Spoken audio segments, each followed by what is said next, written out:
50 वर्षीय सुरक्षा रक्षक म्हणून काम करणाऱ्या प्रकाशने फसवून माझ्याशी लग्न केलं आहे, असे 18 वर्षीय करिश्माने सांगितले. हुबळीमध्ये पत्रकारांशी बोलताना ती म्हणाली की माझ्या पालकांना फसवून तो मला घेऊन गेला आणि लग्न केले. मी हुबळीतून महाराष्ट्रातील कोल्हापूर येथे आजीच्या घरी गेले होते. तिथे येऊन त्याने माझे अपहरण केले आणि जबरदस्तीने माझ्याशी लग्न केले, असे करिश्माने आरोप केले. ನನ್ನ ಫೋರ್ಸ್ ಮಾಡಿ ತೊಗೊಂಡು ಹೋಗಿದ್ದ ಸರ್. ಪ್ರಕಾಶ್ ಗೋಪಿ ಕಂಜರ್ಘಾಟ್ ಅಂತ. ನಾನು ಕೋಲ್ಹಾಪುರ್ನಾಗ ಹೋಗಿದ್ದೆ. ಅಲ್ಲಿಂದ ನಾನು ಕಾಲ್ ಮಾಡಿ ಅಲ್ಲೇ ನಾನು ಕಾಲ್ ಮಾಡಿ ನನಗೆ ಕರೆದಾನ, ಇಲ್ಲಿ ಬಾ ಹೋಟೆಲ್ಗೆ.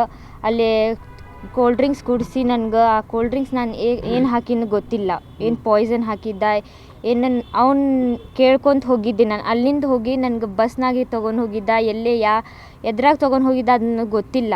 ತೊಗೊಂಡು ಹೋಗಿ ನನಗೆ ಒಂದು ರೂಮ್ನಾಗ ಇಟ್ಟಿದ್ದ. ಆವಾಗ ನನಗೆ ಹೋಶ್ ಬಂದ ಮೇಲೆ ನನಗೆ ಕೇಳಿದ್ದು ನಾನು ಎಲ್ಲೇ ಬಂದೀನಿ, ನಾನು ಯಾವ ಊರಾಗ ಅದೀನಿ ಅಂದರೂ ಕೇಳಿದ್ರೆ ಹೇಳಿಲ್ಲ.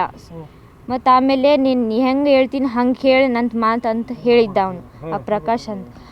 ಅವ್ನು ಮತ್ತು ನನಗೆ ಧಮಕಿ ಕೊಟ್ಟಿದ್ದ, ನಿಮ್ಮ ಮಮ್ಮಿ ಡ್ಯಾಡಿಗೆ ಸಾಯಿಸ್ಬಿಡ್ತೀನಿ, ನಿನಗೂ ಸಾಯಿಸ್ಬಿಡ್ತೀನಿ, ನನ್ನ ಮಾತು ಕೇಳಿ ಹೋಗಿ ನೀನು, ಇಲ್ಲಾಂದ್ರೆ ನಿನ್ಗೆ ನೋಡಿ ಏನು ಮಾಡ್ತೀನಿ ಅಂತ ಮುಂದೆ ಹಂಗೆ ಹೇಳಿ ಧಮಕಿ ಕೊಟ್ಟಿದ್ದ ಸರ್. ಅಲ್ಲ, ಈಗ ಮದುವೆ ಆಗಿದ್ರಲ್ಲ, ಎಲ್ಲಾಗಿದ್ರಿ, ಏನು? ಅದು ಮದ್ವೆ ಯಾವ ಊರಾಗ ಆಗಿದೆ ಅದೂ ಗೊತ್ತಿಲ್ಲ, ನನಗೆ ಕೇಳಿದ್ರು ಹೇಳಿಲ್ಲ. ನನಗೂ ಜಬರ್ದಸ್ತಿ ನನ್ನ ಜೊತೆ ಮದ್ವೆ ಮಾಡಿದ್ದ ಸರ್. ಆಮೇಲೆ ಮುಂದೆ ಎಲ್ಲಿದ್ರಮ್ಮ? ಅಲ್ಲೇ ರೂಮ್ನಾಗ ಇಟ್ಟಿದ್ದ. ಆಮೇಲೆ ನಮ್ಮ ಮಮ್ಮಿ ಡ್ಯಾಡಿ ನ್ಯೂಸ್ನಾಗ ಬಂದಿದ್ದ. ಆವಾಗ ನಾನು ಆ ನ್ಯೂಸ್ ನನಗೆ ತೋರಿಸಿದ್ದ. ಆಮೇಲೆ ಅಂದಾನ ನಿಮ್ಮ ಡ್ಯಾಡಿ ಇದು ಕೆಲಸ ಕಡೆ ಅದೀನಿ ಅಂತ ಹೇಳಿ ನನಗೆ ಧಮಕಿ ಕೊಟ್ಟಿದ್ದ, ಅಲ್ಲೇ ಹೋಗಿ ನಿಮ್ಮ ಡ್ಯಾಡಿಗೆ ಸಾಯಿಸ್ಬಿಡ್ತೀನಿ ಅಂತ ಹೇಳಿ ನನಗೆ ಹಂಗೆ ಹೇಳಿದ್ದ. ನಾನು ಎಂದಿನಿ ಅವ್ರು ಅಂದ ನನಗೆ, ಪ್ರಕಾಶ್ ಅವ್ರು ಅಂದಿದ್ದ, ನಿನ್ಗೆ ಪೊಲೀಸ್ ಸ್ಟೇಷನ್ ತೊಗೊಂಡು ಹೋಗ್ತೀನಿ, ಅಲ್ಲಿ ಹೋಗಿ ನಿಮ್ಮ ಮಮ್ಮಿ ಡ್ಯಾಡಿ ಮೇಲೆ ಕಂಪ್ಲೇಂಟ್ ಕೊಡು ಅಂತ ಹೇಳಿದ್ದ. ನಾನು ಆಯ್ತು ಬಿಡು ನಾನು ಕೊಡ್ತೀನಿ ಅಂತ ಹೇಳಿ ನಮ್ಮ ಮಮ್ಮಿ ಡ್ಯಾಡಿ ಸಪೋರ್ಟ್ನಾಗ ಬಂದಿದ್ದೆ.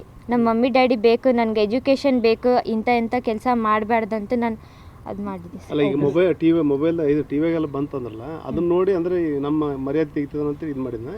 ಹಾಂ, ಏನಂತ ಅಲ್ಲ ಕಂಪ್ಲೇಂಟ್ ಎದು ಕೊಡಂತ ಅವ್ನ ಇದು ನೇಮ್ ಸ್ಪಾಯ್ಲ್ ಮಾಡತ್ತ ಅಂತ ನಮ್ಮ ಮಮ್ಮಿ ಡ್ಯಾಡಿ ಅಂತ ಹೇಳಿ ನನ್ನ ಮೇಲೆ ಕಂಪ್ಲೇಂಟ್ ಹಾಕ್ಯಾರ. ನಿಮ್ಮ ಮಮ್ಮಿ ಡ್ಯಾಡಿ ಹೋಗಿ ನಿಮ್ಮ ಮಮ್ಮಿ ಡ್ಯಾಡಿ ಮೇಲೆ ಕಂಪ್ಲೇಂಟ್ ಕೊಡಂತ ಹೇಳಿದ್ರು. ಹೌದು, ಅವ್ನ ಮಾತ ಕೇಳಿ ಬಂದಿದ್ದೆ, ಹಿಂಗೆ ಕೊಡ್ತೀನಿ ಸ್ಟೇಟ್ಮೆಂಟ್, ಹಂಗೆ ಕೊಡ್ತೀನಿ ಅಂತ ಹೇಳಿ ಬಂದಿದ್ದೆ. ಮತ್ತು ಅವ್ನ ಸ್ಟೇಟ್ಮೆಂಟ್ ಕೊಟ್ಟಿಲ್ಲ, ಹಂಗೆ ಹೇಳಿದ್ದ, ಹಂಗೆ ಕೊಟ್ಟಿಲ್ಲ.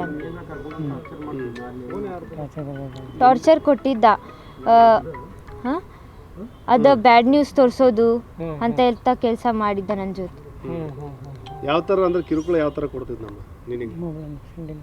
ಮೊಬೈಲ್ನಾಗ ಸೆಂಡಿಂಗ್ ಮಾಡೋದು ಅಂತ ಕೆಲಸ ಮಾಡಿದ್ದೆ ಸರ್. ಈಗ ಬಂದ್ಮೇಲೆ ಕಂಪ್ಲೇಂಟ್ ಕೊಡ್ತೀಯ ನಮ್ಮ? ಈಗ ಬಂದ್ಮೇಲೆ ಹೌದು, ಅವ್ನಿಗೆ ಕಂಪ್ಲೇಂಟ್ ಕೊಡಬೇಕಂತ ನಾನು ಈಗ ಪೊಲೀಸ್ ಸ್ಟೇಷನ್ ಹೋಗಿ ಕಂಪ್ಲೇಂಟ್ ಕೊಡ್ತೀನಿ.